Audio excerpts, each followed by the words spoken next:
What is going on, everyone? It's Nick from Breaking the Clutch, and I hope you guys are having a great Saturday morning. Today's video is going to be me attempting to do a Locust Rush. Now, to preface, I haven't looked up any strategy guides trying to figure out what the best build order is for Locust Rushing, but I decided I'll just try to wing it, and I think it worked out pretty well. Right around the 3 minute and 30 mark, I end up getting, I think, my first Locust out somewhere around that time.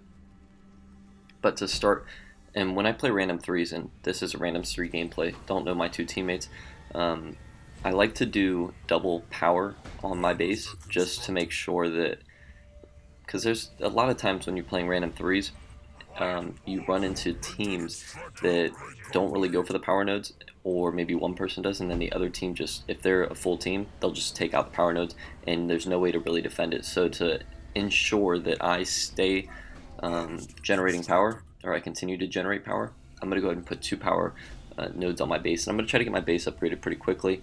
I end up throwing some turrets on there and a shield gen as well, as most of you guys have probably seen when you've played or encountered people who use the Locust Rush. And I was looking on the leaderboards at ishere.net, and a lot of the top threes players now are Atriox. I think there's like 5 or 6 of them in the top 3, or I'm sorry, in the top 10 in random or in threes.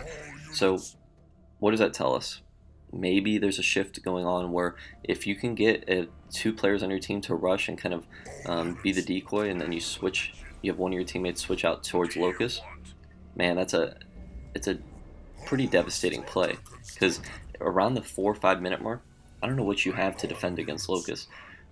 Perhaps you, especially if they're Atriox, because they have Dying Breath. In this particular gameplay, I'm Decimus. I was doing random banished, as you guys saw in the previous episode.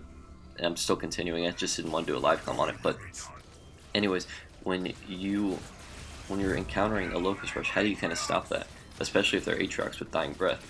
Around the 5 minute mark, I don't know what could stop that. Perhaps quick. No, I'm thinking Cyclops, but if they have Dying Breath, they last like 2-3 seconds after they die, and I don't know how many Cyclops you can get out around that mark, because that's right around the time that Locusts start pumping out. Yeah, I think the best way to stop the Locust Rush is to just simply attack the Atriox player immediately. He's, to me, back in Halo Wars 1, when you saw the Arbiter, you kind of wanted to take the Arbiter out first, or if you saw an Anders, you wanted to stop those Expos. And in this game, I think Atriox is one of the players that you want to stop. Atriox and Anders, I believe, are the 2 that you want to stop. Anders, if she gets up the double pumping Sentinels, yeah, it's a devastating play because it's a building killer. And it's so easy to do once you get that second expansion. And in the same case, I think Atriox is that way with the Banished. You don't want him to get his shield generator, because you'll notice that when a lot of people are going for their second base upgrade, they can't really do anything because they don't want to utilize their power, and they don't want to spend their power on making units. They just want to get straight to getting Locust out. And the issue with that is that you build up a lot of resources. So what players will do is they'll put 3 turrets on their base, and then they'll put a shield generator. As you see, I'm getting my second turret up, and then I'll eventually get my shield generator up. And this is to just delay the inevitable. So if you get that shield generator up and an enemy player starts attacking you, you're too little too late, honestly, because my other 2 teammates can start swinging back around and start attacking those units while the 3 turrets are shooting at the enemy player while my base is being covered, and then I'll be producing Locust pretty soon. So again, if you don't take out Atriox before that shield comes up, yeah, you're in a bit of trouble, and the enemy players will learn that pretty quickly. They get stuck around in the center of the map trying to go for power nodes, and actually I do believe one of the players on the enemy team rushes the far left side of the map and has an encounter with yellow for a good portion of the game, which you don't want to get hung up on those, because who's really winning in those situations? It's the person who's not investing as much but is still sustaining their unit count.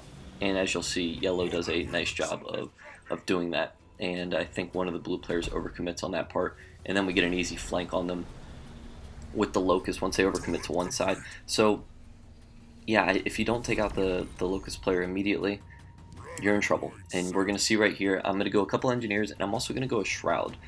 Again, I've never played I've never gone for Locust, and in this case, I was thinking, well, maybe if I get a Shroud up, it'll help me on the invisible side in case they start going Hunters, because Hunters are a good counter to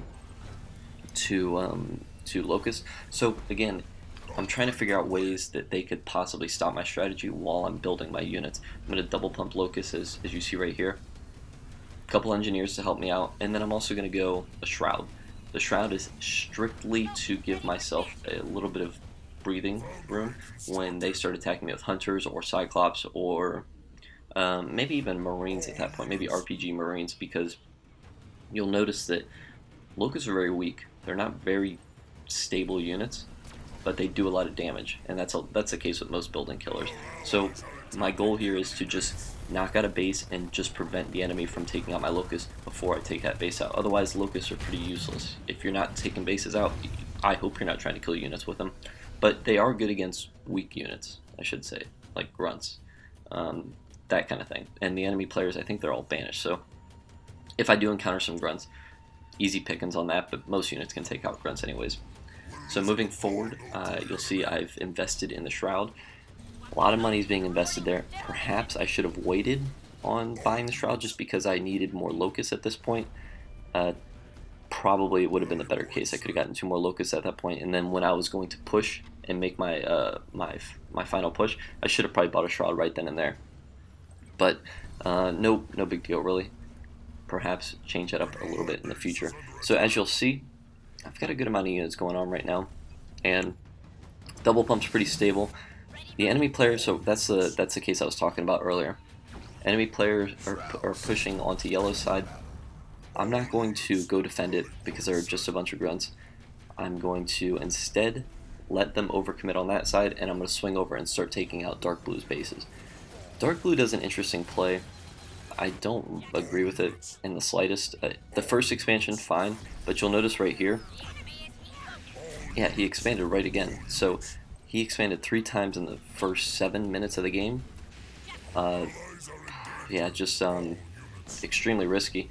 You're kind of, well, as you'll see, overexposed. Probably spent way too much money on those bases. He ends up having, I think I encountered a grunt force right here and some air units. I believe they were Hornets. So this is pretty easy to manage. I'm not gonna focus fire or anything like that. I'm just going to micro around and let my Locust figure out where they want to shoot. Again, grunts are very weak. I don't need to focus fire this. I just need to make sure that my Locusts aren't getting too much damage. So just keep moving them around in circles, and they'll take care of the rest. They're pretty good against grunts. Now, as you'll see, I believe I start pushing for his secondary base. Alright, so he's making Hunters. This is the kind of play that I was worried about. So what I'm going to do is I'm going to use that Shroud and I'm going to pop it open. Let my guys get shielded, and then I'll start taking out the Hunters as soon as I see fit. Pretty good play. Have you guys tried the Locust Rush? Let me know in the comments below. They are extremely effective if you have a great team. You can definitely utilize the Locust Rush, and maybe it's a part of the new meta of the game. If you're doing 3s, I'm not quite sure yet. Maybe Anders, maybe Cansano, and maybe Atriox is the new 3 set. I'm interested to hear your guys' opinion. I hope you guys have a fantastic Saturday or Sunday. This is Sunday. Ooh, hope you guys have a fantastic Sunday. Yeah, and let me know what you guys think down below about the Locust Rush. How can this rush be improved? Let me know your guys' build orders, all that stuff down below, and we'll talk to you soon. Have a great day. All units. All units. All units. All units.